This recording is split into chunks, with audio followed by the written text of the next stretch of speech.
राधे राधे. श्रीमद भगवद्गीता अध्याय पहिला श्लोक 3 मध्ये आपल्याला हे शिकायला मिळतं की जर एखादा व्यक्ती तुमच्या बाजूने उभा आहे, तुमची मदत करतोय, तर त्याला कमी लेखू नका. त्याला त्याची चूक दाखवू नका. त्याला ब्लेम करू नका. कसं ते मी तुम्हाला सांगतो. मागच्या व्हिडिओमध्ये मी तुम्हाला सांगितलं होतं की दुर्योधन गुरु द्रोणाचार्यांकडे चर्चा करण्यासाठी चाललाय. आता पुढे दुर्योधन त्यांच्या जवळ जाऊन त्यांना सांगतोय की तुमचा मित्र द्रुपद जो आता तुमचा शत्रू आहे, त्याने एक यज्ञ आयोजित केला होता. त्याच्यामध्ये त्याने असा पुत्र मागितला जो फक्त तुमच्या मृत्यूसाठी जन्मेल. दृष्टद्युम्न तोच मुलगा होता. हे माहिती असून सुद्धा तुम्ही त्याला शिकवलं. आता तोच तुमच्या समोर युद्धभूमीमध्ये पांडवांच्या सेनेचं नेतृत्व करतोय.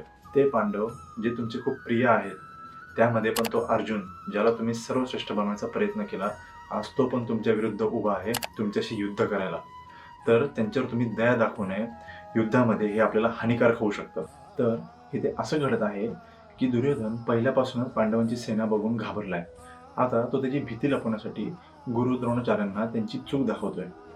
पण त्याला एवढं समजत नाहीये की ते तर त्याच्याच बाजूने उभे आहेत. जर कोणी हँडिकॅप व्यक्ती जो आंधळा आहे किंवा ज्याला हातपाय नाही आहेत, तरी तो तुम्हाला सपोर्ट करतोय, तुमच्या बाजूने उभा आहे, तर तुम्ही त्याला बोलून दाखवू नका की तू तर आंधळा आहेस, तुला हातपाय नाही, तू काय मला सपोर्ट करणार.